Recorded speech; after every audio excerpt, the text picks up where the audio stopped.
अस्सलाम वालेकुम स्टूडेंट्स। आज का जो हमारा टॉपिक है वो है कोरोना वायरस। कहते हैं कि हर सदी में कोई ऐसी बीमारी या वबा जन्म लेती है जो एक दफा सारी दुनिया को बेबस और लाचार करके रख देती है। पिछली सदी में ताउन की वबा फैली थी जिससे लाखों लोग लुक़्मा अजल बन गए। फिर वक्त गुजरने के साथ साथ इंसान ने इस मोहलिक वबाई मर्ज का इलाज तलाश कर लिया। दौरे हाजिर में एक ऐसी ही बीमारी ने पूरी दुनिया को अपनी लपेट में ले लिया है।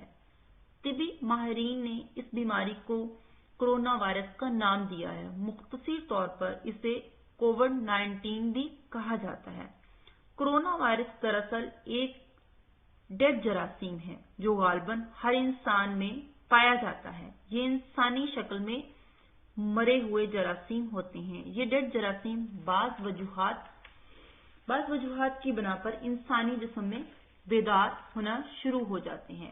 अगर बर वक्त इनको बेदार होने से ना रोका जाए तो ये इंसानी जिस्म में मुकम्मल तौर पर बेदार होकर मोहलिक मर्ज कोरोना वायरस की शक्ल इख्तियार कर लेते हैं। कि हम चंद निकात पढ़ेंगे कोरोना वायरस के हवाले से। अब इसको मद्देनजर रखकर 20 नंबर का सवाल तैयार कर सकते हैं। कोरोना वायरस क्या है, कोरोना वायरस की अलामात कौन कौन सी हैं, कोरोना वायरस के मनफी असरात कौन कौन से हैं, कोरोना वायरस के मस्बत असरात हैं, कोरोना वायरस से बचाव की हिफाजती तदबीर हमें क्या करना होगी, और हर्फ़े आखिर। कोरोना वायरस एक ऐसा मर्ज है जो कुछ अलामात रखता है। कोरोना वायरस का शिकार मरीज नज़ला, ज़ुकाम, खांसी, सांस की दुश्वारी का शिकार हो जाता है। बाज़ औक़ात ये मामूली नज़ला, ज़ुकाम और खांसी मलेरिया के मर्ज में मुब्तला कर देती है जो बाद में कोरोना वायरस का सबब बनता है। कोरोना वायरस की इब्तदाई अलामात को नजरअंदाज करना कोरोना वायरस को तेजी से फैला रहा है। कोरोना वायरस एक ऐसा वायरस है जो एक मकाम से दूसरे मकाम पर मुंतकिल होने की सलाहियत रखता है। जब कोई मरीज इस मोहलिक वायरस की इब्तदाई अलामात को नजरअंदाज करते हुए समाजी सरगर्मियों में हिस्सा लेता है तो ये वायरस फिर मुख्तलिफ तरीकों से एक इंसान से दूसरे इंसान में मुंतकिल होना शुरू हो जाता है। कोरोना वायरस के फैलाव की एक बड़ी वजह तिबी सहूलियात की अदम दस्तयाबी भी है। कोरोना के फैलाव की एक बड़ी वजह गुर्बत और वसाइल का ना होना है और माशरे का एक बड़ा तबका अपनी बुनियादी जरूरियात ही पूरी नहीं कर रहा तो वो कोरोना के लिए वो क्या करेगा, कोरोना के टेस्ट वो कैसे करवाएगा। ट्रैफिक के हादसात में कमी, ट्रैफिक ने इसमें है इस वायरस के फैलाव की एक और बड़ी वजह शऊर और आगाही की कमी है। हमारे माशरे का एक बड़ा हिस्सा ऐसी बीमारी समझता ही नहीं, इसे बीमारी बिल्कुल नहीं समझता। जलसे जुलूस और लोगों का हजूम भी इस वायरस को फैलाने में कलीदी किरदार अदा कर रहा है। और इसके असरात कौन कौन से हैं? कोरोना वायरस के फैलाने में माशरे पर फैलाव ने माशरे पर बेपनाह मनफी असरात मरतब किए हैं। कोरोना वायरस से माशियत जवाल का शिकार हो चुकी है। तालीमी अदारे बंद होने की वजह से तालीम के शोबे में भी बेशुमार मसाइल पैदा होने लग गए हैं। महंगाई में इजाफा हो गया है, बेरोजगारी में इजाफा हो गया है, गुर्बत में इजाफा हो गया है, आगे है जे सफरी मुश्किलात में इजाफा हो गया है। इसके मस्बत असरात कौन कौन से हैं? इसके मस्बत असरात, अब पहले हमने मनफी असरात पढ़े हैं, आज आगे हम इसके मस्बत असरात पढ़ेंगे। कोरोना वायरस ने जहां पूरी दुनिया में बेपनाह मनफी असरात मरतब किए वहां ये वायरस कुछ मस्बत तब्दीलियों का पेश खैमा भी साबित हुआ।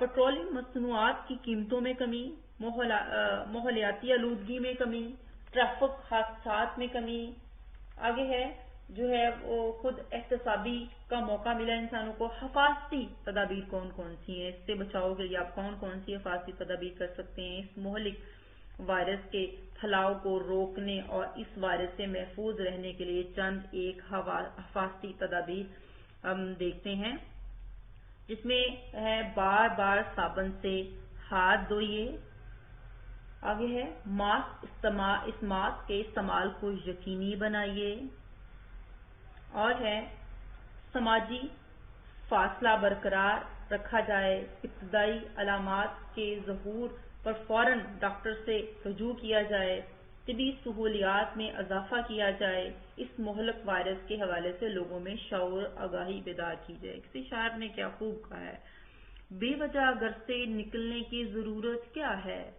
موت سے آنکھیں ملانے کی ضرورت کیا ہے، سب کو معلوم ہے باہر کی ہوا قاتل ہے، یوں ہی قاتل سے الجھنے کی ضرورت کیا ہے، ایک نعمت ہے زندگی اسے سنبھال کے رکھ، ایک نعمت ہے زندگی اسے سنبھال کے رکھ، قبرستان کو سجانے کی ضرورت کیا ہے، دل کے بہلانے کو گھر میں ہی وجہ کافی ہے، یوں ہی گلیوں میں بھٹکنے کی ضرورت کیا ہے، بے وجہ گھر سے نکلنے کی ضرورت کیا ہے، موت سے آنکھیں ملانے کی ضرورت کیا ہے۔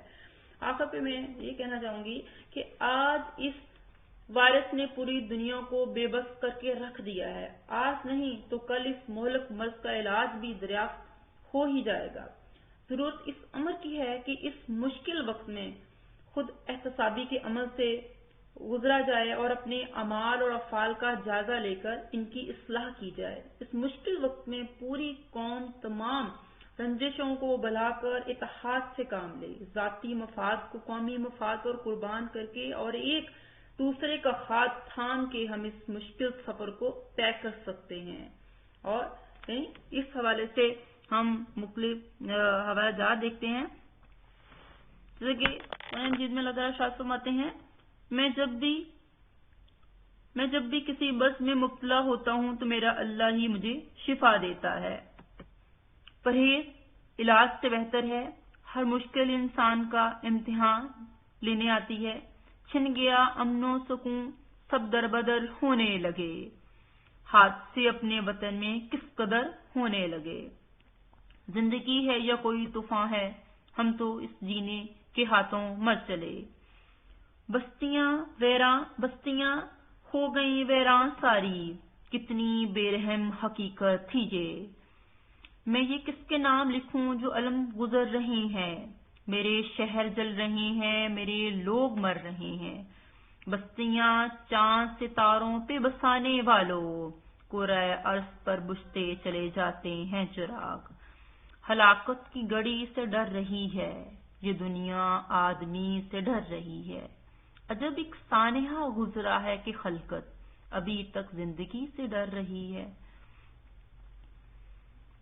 سرفروشی کی تمنا اب ہمارے دل میں ہے، سرفروشی کی تمنا اب ہمارے دل میں ہے، دیکھنا ہے زور کتنا بازوئے قاتل میں ہے، حادثوں کا کیا ہے یہ تو زندگی کے ساتھ ہیں، ایک سے بچ کر چلو گے دوسرا مل جائے گا، جاری ہے ازل سے یہی قانون الہی، جاری ہے ازل سے یہی قانون الہی، اعمال بگڑتے ہیں تو آتی ہے تباہی، ارادے جن کے پختہ ہوں نظر جن کی خدا پر ہو، تلاطم خیز موجوں سے وہ گھبرایا نہیں کرتے۔ آپ اس سوال میں یہ حوالہ جات شامل کر کے اس سوال کو مزید بہتر بنا سکتے ہیں۔